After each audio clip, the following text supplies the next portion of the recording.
All right, welcome back. Today I'm joined by Associate Professor Emily Pentzer at Texas A&M, an Aggie, which is great. Hopefully, I think football season starting back up. Hopefully, they're good this year. I have one of my group members who's in the lab was an undergrad at Texas A&M, but who is also in the marching band, which is really good. But I don't really think their football team has been good for a while now. But hopefully they can turn it around this year. I mean, a couple of years ago we beat Alabama, so I think that's good. That That's good was enough for us. Right? that was the highlight of the season. But UH though they're entering. I guess it's gonna be the Big 16. I think. Um, Actually, are Texas A&M are we in the same division now?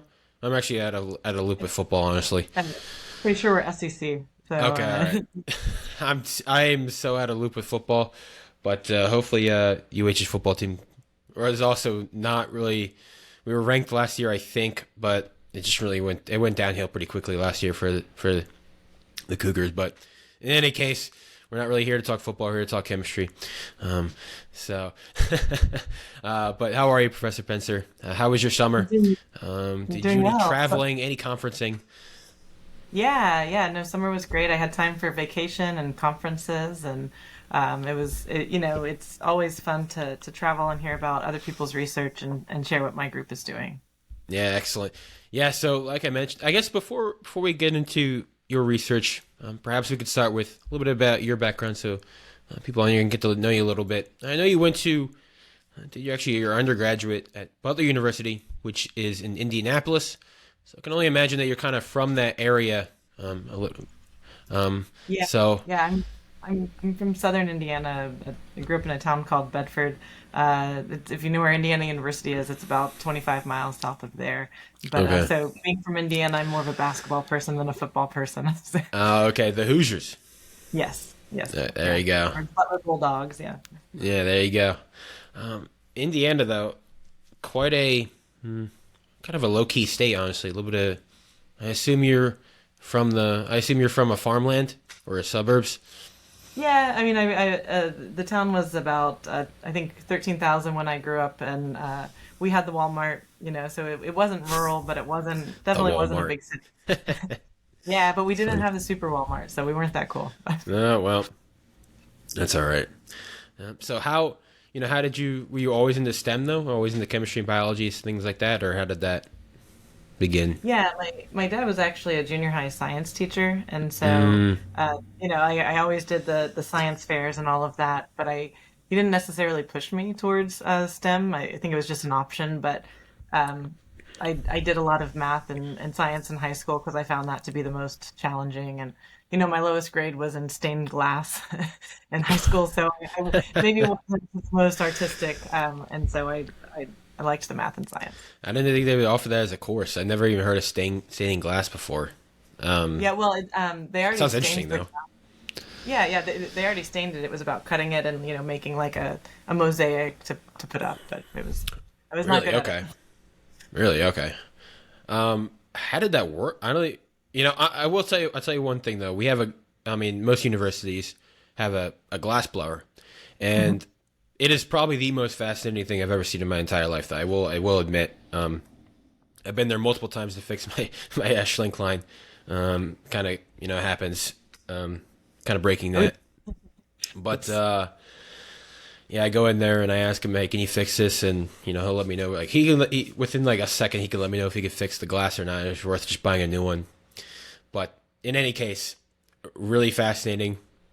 Um, I don't know how you kind of get that. Like, I don't know how you get that kind of job. Like, how do you like? How does one just become a glass blower? It's like I like where do you even start?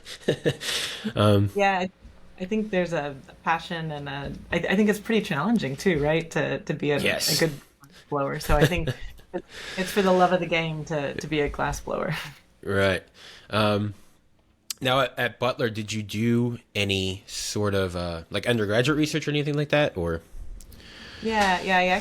I started as a pharmacy major, and then after the first day of classes, switched to like biology and chemistry. And then my first research project was actually after my sophomore year. of college. So I just waited tables after my freshman year at Cracker Barrel, and then after my sophomore year of college, I was actually trapping squirrels and characterizing forests of central Indiana, forest fragments in central Indiana. Wait, time out. So What? Wait, what? yeah, so the idea was to look at the squirrel population in forest fragments in Indianapolis. So, like local, Indianapolis based little parks basically. And so I would put traps out and, little peanut butter and some peanuts on there. And every hour and a half, I'd go and check them. And if there was a squirrel there, I had this, I had my kit and I had a bag that was like kind of like a funnel. And I would put that over the end, and it was canvas, and then scare the squirrel to run into the other part of it, and then trap it on there.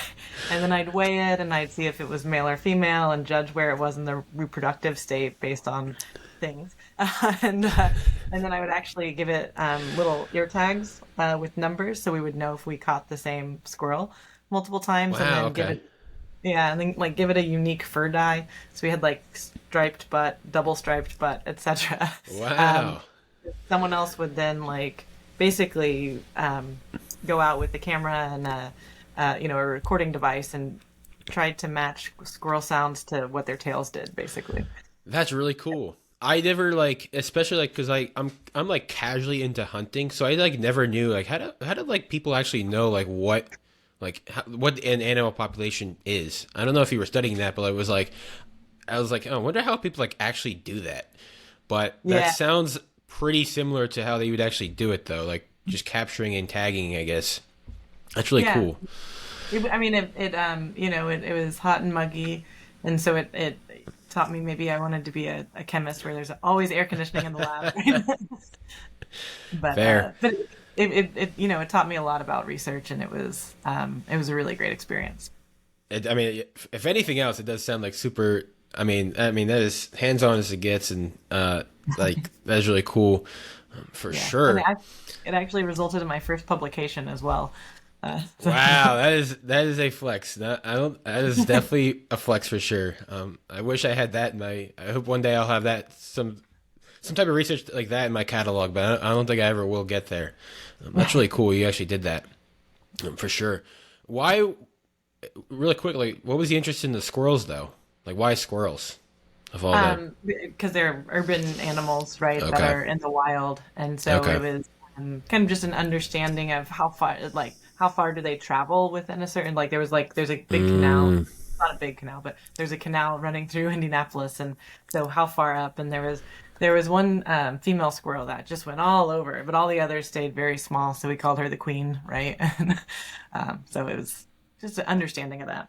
there you go. Now at Butler too, did you do anything outside of research? Did you stick with basketball or anything like that, or just kind Yeah, of research? I mean, I worked during the weekends at a little art boutique in a place Mm, called Prof, and I was in a sorority, as many people at Butler are, and but beyond that, I studied a lot. Kappa Gamma. Tri Delta. Tried out. Okay, there you go. And we did have a Tri Delta. Actually, my cousin's in Tri Delta at Ohio State. Cool. Very Cool. popular. Well, Yes. popular. I don't know if popular is the right word, but it's a very big sorority in America. Um, It I is. It mean, and is. she's had a great time there. Um, Awesome. Glad to hear so that. I'm in TKE. Wait, other way. Oh, There okay. you go. I'm in TKE. So I think Greek life is actually great for people. I think it gets a bit of a bad name in America. Yeah, But I mean, I can definitely like tie skills that I learned as being part of a sorority to being a faculty member when it comes to recruiting students and mm, dealing with interpersonal conflict and setting standards and meetings and all of those things. So for me, it was a rewarding experience and actually did kind of demystify some of the things that I would be dealing with later in my career. yeah. That's excellent to hear then, because I always love talking about Greek life whenever I put it in some good light whenever I can. Um, Hmm. yeah, like I mentioned, highly recommend it if you can get into it. I mean, you don't have to. Of course, like anything in life, you don't have to do it, but highly recommend if you ever get the opportunity to do it, at least give it a shot. And I think builds, if anything else, builds great connections, and um, I definitely recommend it. That's really cool that you were and I tried out for undergraduate. Yeah, Now, well, and I still go to alumni events, I'll say, so it didn't just stop with oh yeah, of course. That's the one thing I always forget. It's like it doesn't like end after like senior year, right? Everyone just thinks, oh well, I guess I'm done now. Like, well, I mean, a lot of Greek life members will kind of stop after graduating, but I think I would argue that the real reward actually begins after graduation, right? When you actually can kind of give back to your organization. You can meet great people across the entire nation, really, honestly. So definitely recommend giving that a shot. And that's good to hear you're still connected with the sorority. Is there a chapter at A&M? Yeah, there Okay. there is. Excellent. There's a really large alumni chapter in Houston as well. Yeah. Excellent. Good to hear. I actually don't know. Damn, I'm actually out of the loop now. I don't know if I assume there's got to be a tried out chapter here at UH, but that's really cool though. I think you actually might be the first guest who was in a sorority. That's really cool. Really cool to hear that, or at least Greek life in general. Yeah. That's really cool. Now, also, so going from Butler, then after Butler, you went to Northwestern to do your Ph.D. Before we get into that a little bit, how did you kind of come to the decision that you wanted to pursue your PhD? Yeah, like I didn't really know what a PhD was till probably my junior year. I didn't know until like senior year, basically. Yeah. At least I didn't. Consider it an option, anyways. Yeah, I always assumed I would go to med school, right? Because from Bedford, if you're good at math and science, you got to go to med school, right? And so then I started studying for the MCAT. I was like, oh my God, I hate this. And I'd say a little lost. And two of my mentors at Butler, Ann Wilson and Stacey O'Reilly, they said, you should go to grad school. And I said, what's that? And so through that, I ended up doing an RU at UMass Amherst. And, I wanted to see what research full-time looked like. And then I applied to, I think, 11 schools, which was way too many. And ended up, I really just wanted to learn more science, right? I wanted to learn more chemistry. So that's why I went to grad school. Yeah, Heather. I didn't even. I mean, like I said, like I didn't really consider graduate school an option till, pretty much leading it into my senior year. When I was talking to my advisor, and I was like, industry doesn't really feel right yet, because I originally I technically have a degree in like chemical engineering and chemistry, like I have a dual degree, and like I talked to both of my advisors, and I was like, yeah, something just I don't know, like industry doesn't really feel right that yet, and he was like, well, you should look into graduate school. And I was like, okay, how much money does that cost? He's like, well, a PhD is free. Well, it's not free. Yeah. And I was like, oh, wow, okay. So that kind of changed it. And to anyone out there that's listening, and it's like, if industry doesn't really feel right yet, or even if you are in industry, you've already graduated and it still doesn't really feel right, you look into graduate school. Right? Yeah. Definitely, especially if like you're just naturally curious about sciences, like especially for chemistry, for sure. I highly recommend at least putting that on the table as an option for sure. But it's really cool. So, you went to Northwestern though, which, it's really escaping me now. Where is Northwestern again? It's in Evanston, Illinois, so it's the first suburb north of Chicago. So. Okay, all right. And what about Northwestern kind of drew you there? I really liked how it was very interdisciplinary, and there were a number of different faculty members I could see myself working for. And so in chemistry, you usually don't know who you're going to work for before you join the program. And so it was nice to have options. And I also kind of enjoyed that I could drive to see my family instead of worrying about flying. There you go. Now, how far is the drive from like Indiana to Illinois? So Indianapolis to Northwestern was like between 3 and 5 hours, depending on traffic. So you got to go through the city, right? So it's kind of but it was definitely a drive. If they're like, get home now, I could be home, and luckily that never happened. But it made it more flexible. That's super. That's nice though. So at Northwestern, you worked under Professor Sonbinh Nguyen. Hopefully I pronounced that correctly. I think it is Nguyen. When it's like when. When. Sonbinh Nguyen. Yeah. Now, what about that group kind of stuck out to you, and what did you do in your PhD, like your thesis? Mm-hmm. Yeah, so I what I really liked about the Win Lab was that it wasn't about me. I always assumed I do natural product or something, right? Like hardcore organic synthesis. And then through my RU, and then also just kind of as my interest evolved, I realized that I wasn't necessarily like inspired to make a specific bond, but I wanted to make something with a specific property. And Hmm. so that's where I got more into like the materials, the soft materials side of things, polymers. And so in Sonbin's group, I was making new monomers to make biodegradable polymers was the goal by ring opening metathesis polymerization. So there's some really elegant work that's been done in the last like maybe 3 years on this topic. But so I mean, but I never made it work, is what I'll say. But the point I was trying to, so I made these alpha omega dienes, and then I used ring closing metathesis to make unsaturated lactones and lactams, and then used ring opening metathesis polymerization to polymerize them. Okay. And so the idea of like building ring strain in and then having it pop open. And we wanted these molecules so that we could functionalize them with a small molecule drug, and then control the drug cocktail that we put in the degradate or the drug release rates and then the degradation rates of the polymer. So that was our inspiration. But I basically made some monomers and some polymers and never got to any of the drug delivery. But that was the inspiration.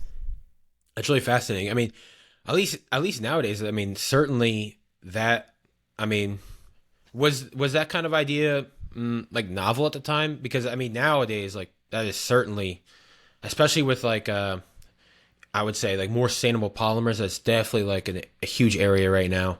And the idea of doing, I mean, I'm a little bit out of the polymer field, so I'm a little bit unfamiliar. But I will say that like it seemed for certain, it seems like especially here in Texas, like the idea of doing more sustainable polymers is definitely a huge area of research in general, but also doing different ways that you can degrade polymers is certainly like in academia anyways. I mean, it's a huge area of research. So definitely was it not was it kind of novel at the time you were doing this? Because it sounded like, or is it still kind of Well, I think like our overall approach to using lump to make a polyester was very novel. mm, There has been a lot of work done on polyesters, but they were not made by ROMP, and you couldn't have a sensitive drug covalently attached, for example, and that's what ROMP should really afford us. And so it was, I think it was definitely complementary to other work that had been going on, but the push for sustainable polymers now is really looking at everything from like where does the feedstock come from to what is the mm, life cycle, right? What is the end of life? So I think as a community, we're taking a more holistic view of sustainable polymers than yeah. we perhaps have in the past. Yeah, maybe we should break it down a little bit. So ring opening metathesis Hmm. polymerization, I believe is what it stands for. Although Yes. I don't know that, to be honest, I don't really know the mechanism honestly. So maybe we should Oh, talk about that just a little bit uh, sure.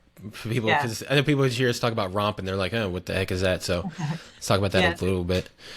So it actually, the metathesis catalysts are these like you can have tungsten, you can have molybdenum, but probably the most commonly used is called a Grubbs type metathesis catalyst.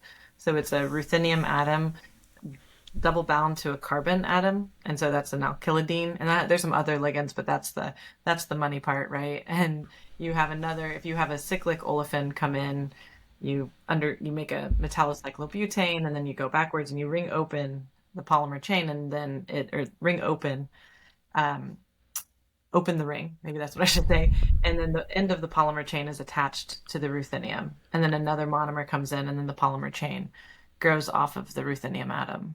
Now, And people in the industry, do they use ruthenium? Like, mhm. I generally don't know. Like, is that an industry standard? Do you do that?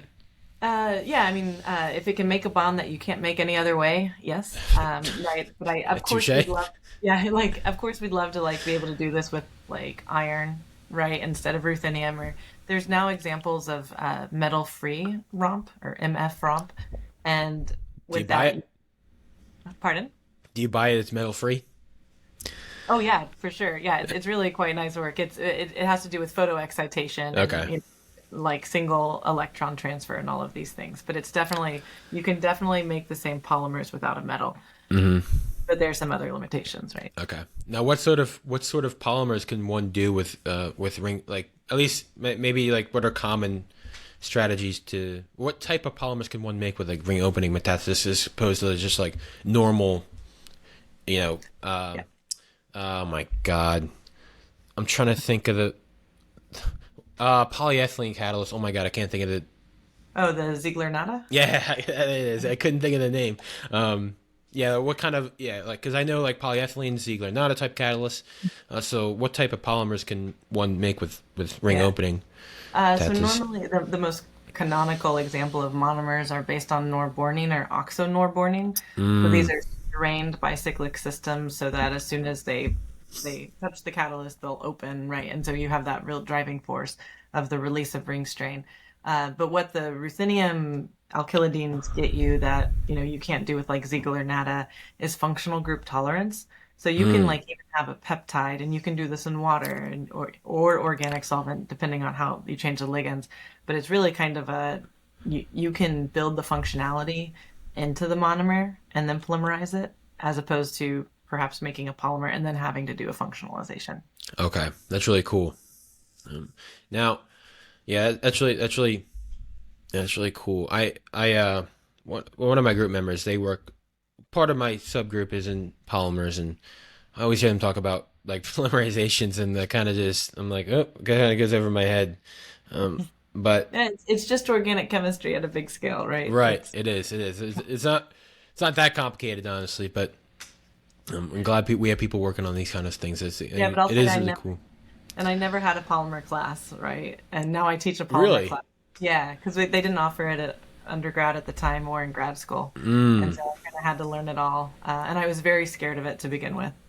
But why? it, well, because I was like, ah, how am I going to learn it if it's not taught to me? So I read, Okay. but kind of, you read, the more you read papers, the more you see trends and all of these things. So. Okay. Yeah. So you mentioned though that to be honestly, like your thesis kind of didn't really work from the sound of it, anyways. I mean, some of it worked, I guess, or you never got to the drug part of it. I'd say Yeah, that's right. That's yeah, more right. right. Like the chemistry part worked to a certain extent. Yeah. Yeah, but During no, your t- I did not have a prolific publication there you go. Now, rate. during your time though as a PhD student, how was kind of how were you able to handle the work life balance and any thoughts of like imposter syndrome, things like that? Oh yes, I mean still imposter syndrome, right? I don't think any of us are actually get over it. But Oh yeah.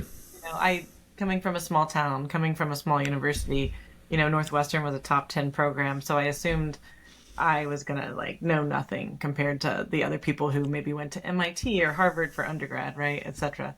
And so there was definitely a bit of a shock of, oh, what, or anticipated shock of being the stupidest person in the room, or assumption that I would be. And so that was, I think, I realized everyone had their own sort of imposter syndrome, and maybe I was a bit more honest about mine than other people were. But having a great group of friends, you have your cohort when you enter in. I think there were 55 people that started at the same time. And so, friends to this day. And then I ended up getting into running half marathons as a grad Mm. student, How'd you supporting get into stress. that? How'd you get into that hobby then? I have Because absolutely no clue. I don't really, remember. I think so. Indianapolis has one of the biggest half marathon, or maybe the biggest half marathon in the country. really, And okay. so I think it was oh, hey, you should do that. I was like, okay. And so I Uh, did. I was gonna say it's quite a hobby to pick up, honestly. Yeah, I it was, mean, I mean, it was good for my mental health as well. for Right. sure. I feel like I, I mean, I know cardiovascular health is absolutely fantastic. Behind that and strength training, I think. I mean, if you want to live a a long life, I mean, you need to make sure your cardiovascular health, and your strength training is top notch for sure. Especially if you want to avoid things like heart disease and things like that, you need to be on top of those things. I think a lot of graduate students honestly kind of neglect, I would say, their health, honestly, both mental and physical and emotional health. So it's really cool that you did that for sure. Running like that, I wish. I mean, I wish I'm so jealous sometimes of like the runners high people get. I never really kind of gotten that in my entire life. I never like understood that.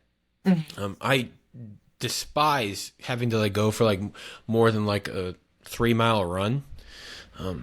But Yeah, I know it's super healthy for sure. But I don't yeah, know. and one of the things I liked was the training program I did was just like run for time, not for distance. So it's like, Mm, hey, run 30 minutes, and you just run 30 minutes. It was instead of like I gotta run 3 miles or whatever. So that was that's nice. definitely okay. Maybe that's a new perspective I should think about. Just go run for like 15 minutes or something like that. That's really cool. Now, when you run though, do you have music in, podcasts in, or are you kind of a okay? Yeah, So you more cheat. more music. No, no, music is. I mean, music is healthy for the soul as well, right? Yeah, no, I kid. Um, it's really cool. Are you preparing for any? Are you gonna go for the full marathon now? Oh Is it in no, the no, I wheel? kind of stopped. I think when I became a professor, I kind of got more into the yoga and Pilates versus the running because Mm, it's you're you can do that indoor year round. I really don't like running on treadmills. oh yeah, And that stinks for sure. And you know what it is about? I mean, I've actually never visited A&M. I've only really been to Austin and Houston. Mhm. Texas is so flat, which is I guess is kind of nice for running. I don't really know, but it's just something about not really a landscape just kind of throws me Yeah. off for some reason. You know? Well, yeah, sometimes I'm driving down the road and I'm like, oh wow, I can see a couple miles down the road. And I think about running on it. I was like, oh, this would be horrible because it would be very like Kafkaesque. You just keep going and you would Yeah, not like progress, right? So, I hear that. So at Northwestern, you picked up a few hobbies, did some cool chemistry. After after your PhD, did you do? I know. I assume you went on to go do a postdoc for sure. mhm, mhm, I think you did that at University of Massachusetts Amherst. mhm. I guess. I guess to back up a little bit here, at this time, were you considering becoming a professor? Because I know that people that go do postdocs, they typically at least have the thought of being a professor on their mind. Or maybe the job market's not right to like do industry yet, but were there any kind of thoughts of becoming a professor at this time, or yeah, No, had I that mean, kind of all played out? I thought maybe I would like teach at a PUI or a primarily undergraduate institution such as Butler, but I wasn't kind of I was again a little lost. I would say I didn't really know what I wanted to do, and then through a series of events, I ended up getting back in touch with the person that I did at REU with as an undergrad, and he said, "Oh, come do a postdoc for me," and I was like, "All right, cool." And so I went and joined the lab of Todd Emrick at UMass in Polymer Science and Engineering, um, where I worked on a project that focused on conjugated polymers and quantum dots and self-assembly, and ended up going to Brookhaven National Lab and doing transient absorption spectroscopy. And I made some really horrible solar cells, right? But so the idea of like if we can organize the polymer and the quantum dots side by side, can we enhance charge separation? Okay, that is Turns out no, but yeah, I think you like kind of assembling like N and P type materials, right? exactly. Yep. Did it work out at all? Yeah, we were able to make what we called super highways, where we would take a Okay. conjugate polymer called a poly 3-hexylthiophene or P3HD, and you can Mm, crystallize it into these fibers. And then because we, built in an end functionality to the polymer chain on the sides, they had thiols on the sides of the fibers. They had little thiols, and that's where the quantum dots would attach to. And so we could make these alternating, polymer, crystallized polymer, quantum dot, crystallized polymer, quantum dot. And we thought that high degree of interface would, facilitate the separation of the electron and the hole, but then they're held right next to each other. And so more interface means that they recombine easier as well. And mm, so while we were able to make it and study it, it didn't give us um, the properties that we hypothesized that it would. okay. Well, that's the way it goes sometimes. Now, and Amherst? That's a city, right? I'm not Yeah, tripping. it's a town. Yes, Okay, all has right. a little old downtown, right? And it's in Western Massachusetts, so not quite the Berkshires, but definitely rolling hills. Now, what stuck out about UMass Amherst? Oh, you said as you mentioned, he was a colleague of yours, right? Yeah, well, I'd actually worked for him as an undergrad for a Okay, summer, okay. That's right. but That's it's right. also one of the top polymer departments in the country, and Mm, and it felt comfortable since I had been there before. Um, so I went out there. Yeah.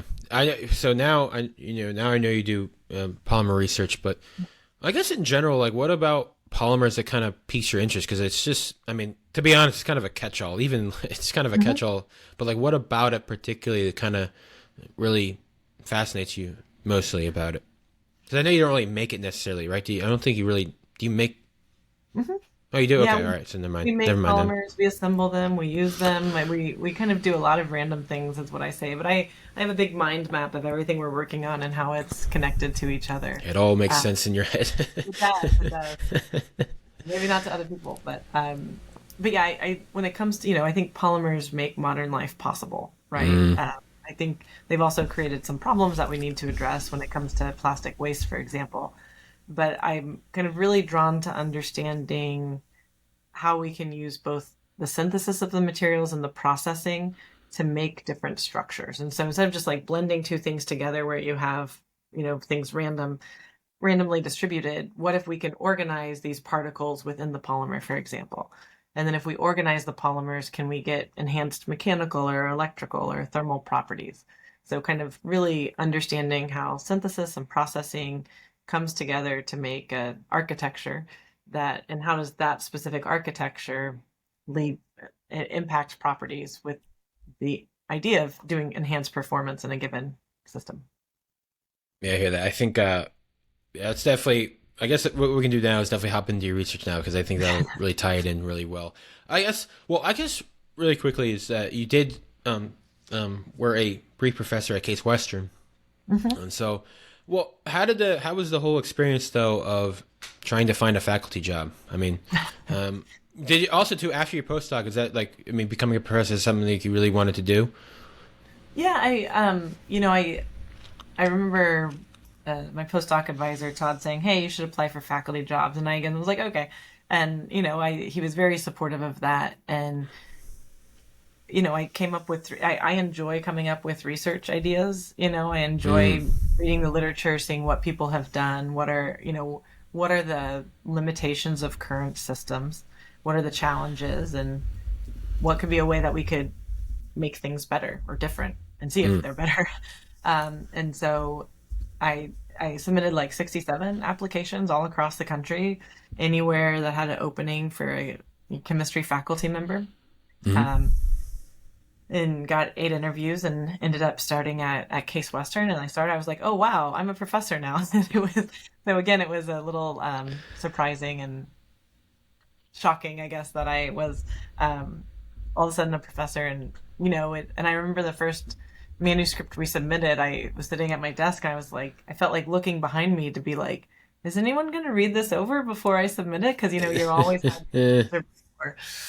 Um, so that was interesting to start as a new faculty member, not 100% sure of what to do. yeah, I hear that. That's really cool. So like, so now, yeah, like I mentioned, you're at A&M, which, I mean, one of the biggest schools here in Texas, and great for absolutely fantastic for polymer research for sure. But I know you guys really kind of stretch a lot of different areas within polymer research. Um, some of it kind of developing polymers with radicals to kind of thinking about the backbone of the polymers, but I guess I'll kind of turn it over to you a little bit, and then I'll kind of pick out some.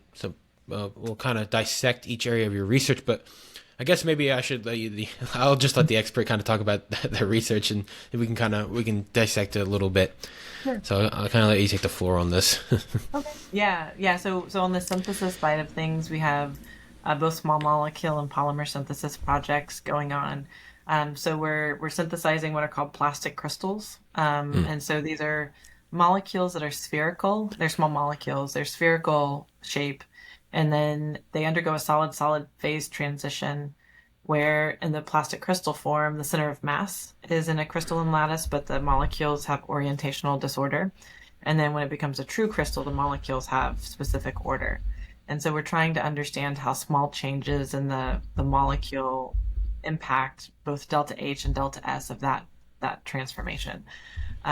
We're also synthesizing some fluorinated ionic liquids to use to separate azeotropic mixtures of fluorinated gases.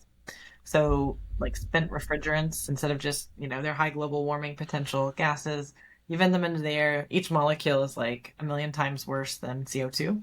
And so, how can we actually capture that and prevent it from being Mm. released? And then we're synthesizing some redox active small molecules for use in developing new electrolytes for electrochemical energy storage.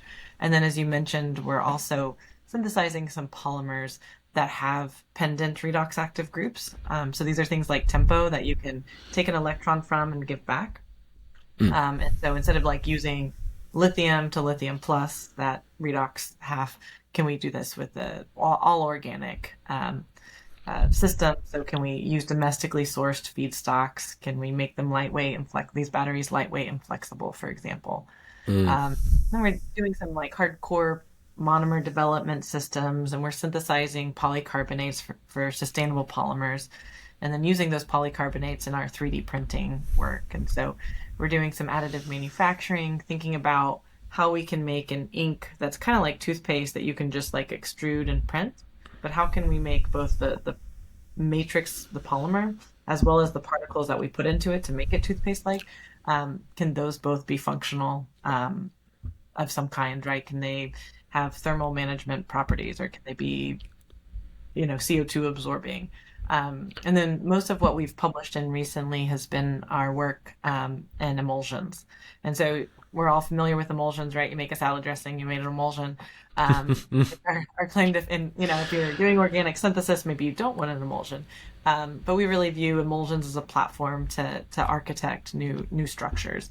And so I think our claim to fame is making new particle surfactants that can give you access to like water-free emulsions. And then you can use things like ionic liquids or salt hydrate phase change materials. And then understanding how we can make different structures for things like electrochemical energy storage, thermal energy management, and so on. And That's carbon really capture. cool. I should have mentioned too. I definitely want to say congratulations to you because I know you gave a promotional talk recently. So Thanks. the promoted to, I believe, associate professor now. I believe No, if you're well, going no. from So a professor. I submitted my package for full professor, and so it's at the beginning of the cycle. It takes about a year for promotion to go through. So Mm. it would, Well, for it's all very the people. exciting. Yeah, thanks. It's Yeah, very for, exciting for, for for sure. anyone who is going to vote on whether or not I should get promoted, we give a public seminar. Excellent to hear. Super exciting. So yeah, so let's break down a little bit of these areas of research. Then I definitely want to start with the emulsions a little bit because I feel like, um, well, with those, are there any? Is it what sort of, let's say, properties or characteristics are you trying to target, or is it kind of like, are you kind of just seeing like what works, if that makes sense? Or Yeah, I mean, just like kind of both, right? Depending, I mean, I think we have like 6 people working in this area now. And so one of the things we're trying to do is make an emulsion where the droplet is a liquid that will absorb carbon dioxide. And mm, then we put a polymer around that. So we make a capsule where the inside is a liquid core, and then the shell is a polymer. And then we subject those to different concentrations of carbon dioxide, and we see if it'll uptake CO2 and release it, for example. okay.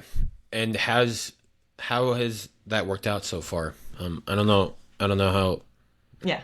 I mean, it's so pretty good. There's always room for improvement, right? But we are Sure. able to, as opposed to if you have just the liquid by itself, right? You have to stir it in order to increase the area for it to Mm, uptake the CO2.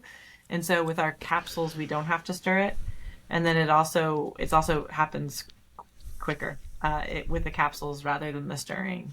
And so we're part of a Department of Energy grant with 3 other groups trying to understand how the composition of the core liquid as well as the shell impacts um, the how fast you can uptake it, how much you can uptake it, and then how easy it is to release it.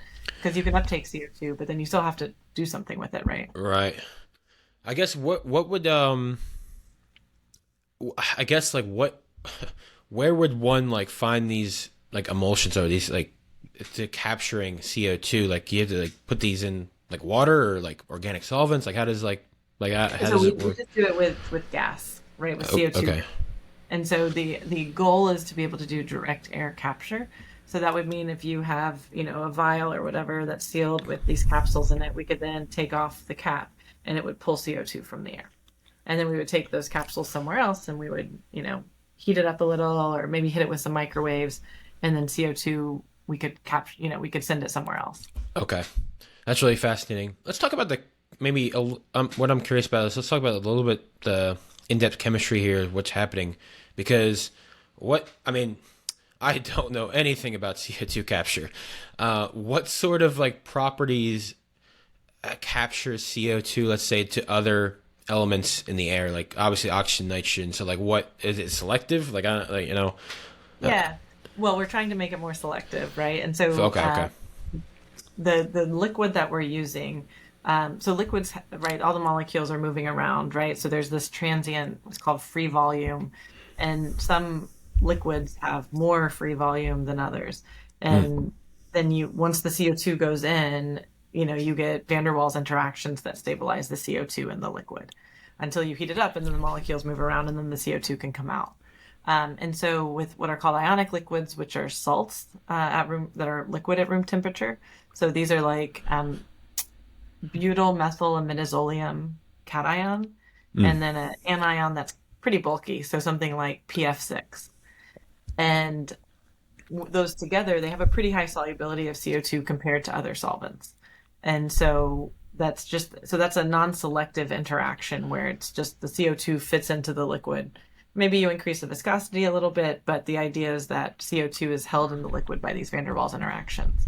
That's really cool. And then we have other liquids that we're looking at, which actually have like amines on them. So if you have if you just have a primary amine, like propylamine, you can put CO2 in it and the amine nucleophilically attacks the carbon of carbon dioxide. And then you get essentially a carbamate.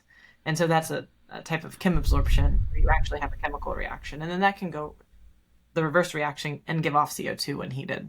That's really cool.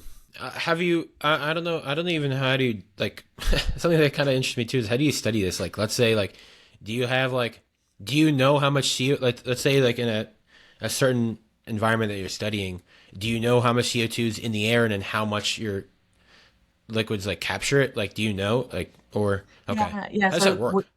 We do it gravimetrically, which means that in a TGA or a thermogravimetric analyzer, we put usually about 5 to 10 milligrams of our material, and then it's all an enclosed system. And so under nitrogen, we heat it to like 70 degrees and we just hold it and we make sure the mass of the pan with the sample in it levels off. And then we have like a gas mixer so we can control the concentration of carbon dioxide that goes in. And then we see how the mass increases of the sample. And then we talk about the mass of CO2 taken up per mass of our material. And then really cool. We can stop the flow of CO2 and see if CO2 comes out of the capsule by weight loss. And then we can heat it up under nitrogen and then the CO2 will go off. That's really fascinating. I feel like I feel like a lot of people might have a little bit of a misconception about like chemistry. Sometimes like we're not necessarily into the applications, let's say. We're kind of like into the hardcore, like, all right, does this work or not? And then kind of someone else takes on like let's say the applicability of these things. However, I guess we can kind of go down that road a little bit because I think people would probably be interested in that. Like, do you see, I guess how generally speaking, how big of an issue is like CO2 capture? And then how good are these liquids at giving back the CO2, if that makes sense? Yeah. Oh, sure. Yeah. So the liquids are pretty good at giving back the CO2, but it's how many times can you uptake and release it? And I think when it comes to that technology development you're talking about, there is that valley of death between fundamental, materials development and actual use in the real world. And so we're interested in bridging that, but we know that, we have to take into account cost. We have to take into account accessibility, right? If we want to use iridium, we're not going to be able to make it at scale, for example, right? But when it comes to carbon capture, I think it's, we're seeing a lot of, uh, big headline issues with the climate around the world, let's say, from these Sure. like super hurricanes to, snow in LA, etc. And we're kind of past the point of being able to just adopt new type of energy related, like not burn fossil fuels, not make CO2. And so if we can capture the CO2, we should be able to mitigate or slow climate change. But when it comes to addressing these big problems, I think it's really important that we appreciate that it's not, someone making a plastic battery versus someone doing carbon capture. Where, the solution, there is no single solution, and the solutions are all complementary to each other. Mm, yeah, that's definitely a great way of putting it for sure. A lot of these issues, especially these societal issues, definitely need to be more like collaborative for sure. Another area of research I definitely want to touch on for sure is using siloketenes as Mhm, new monomers, mhm. because I mean, at least on the surface, it just sounds like an interesting monomer to use.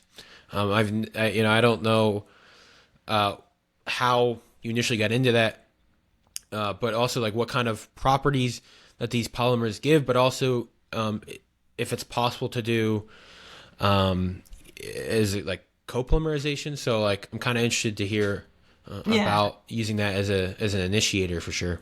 Yeah. So what inspired this was I actually wanted to make a conjugated polymer without any metal.